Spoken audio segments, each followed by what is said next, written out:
স্বল্পোন্নত দেশ থেকে উত্তরণের পথে বাংলাদেশ। ২০২৬ সালের নভেম্বরে বাংলাদেশ স্বল্পোন্নত দেশের তালিকা থেকে বের হয়ে উন্নয়নশীল দেশের মর্যাদা পাবে। তবে এত বড় রূপান্তরের সিদ্ধান্ত অস্থায়ী সরকারের হাতে থাকা উচিত কিনা সে বিষয়ে প্রশ্ন তুলেছেন বিএনপির ভারপ্রাপ্ত চেয়ারম্যান তারেক রহমান।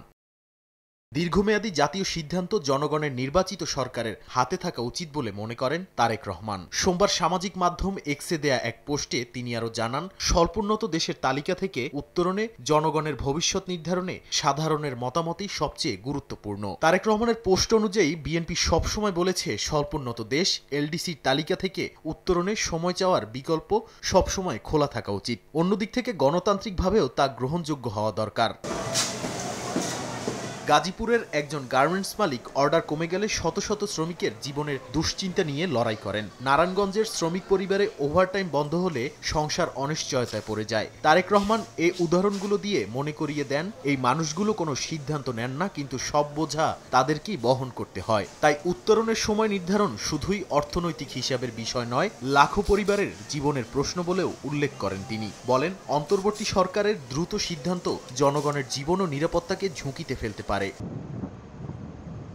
এ বিষয়ে জাতিসংঘের কাছে সময় চাওয়ার বিষয় নিয়ে বিএনপির ভারপ্রাপ্ত চেয়ারম্যান জানান, সরকার বলছে সময় চাওয়ার সুযোগ নেই, কিন্তু ইতিহাস অন্য কথা বলে। অ্যাঙ্গোলা এবং সামোয়ার মতো দেশও প্রয়োজনে সময় নিয়েছে। জাতিসংঘের নিয়মও বিশেষ পরিস্থিতিতে সময় চাওয়ার সুযোগ রাখে। তারেক রহমান আরও বলেন, অধিকার অর্জন মানে প্রস্তুত থাকা নয়, রপ্তানি দর কষাকষি এবং অর্থনীতির স্থিতিশীলতা নিশ্চিত করতে প্রয়োজনে সময় চাওয়াটাই দায়িত্বশীলতা। তিনি সতর্ক করেছেন যে অন্তর্বর্তী সরকারের দ্রুত সিদ্ধান্ত গ্রহণ কৌশলগত ও অর্থনৈতিক ঝুঁকি বাড়াতে পারে। চট্টগ্রাম বন্দর নিয়ে সাম্প্রতিক দীর্ঘমেয়াদী চুক্তিগুলো জাতীয় সম্পদের ভবিষ্যৎ নির্ধারণ করে বলে তারেক রহমান প্রশ্ন তুলে বলেন, জনগণের ভোটে নির্বাচিত নয় এমন একটি সরকার কিভাবে ভবিষ্যৎ প্রজন্মের জন্য এমন সিদ্ধান্ত নিতে পারে।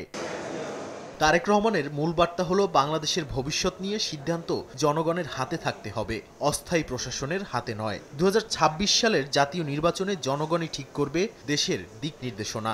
সবার আগে তিনি বাংলাদেশকেই প্রাধান্য দিয়েছেন। নাদিম মারজান, সময় সংবাদ।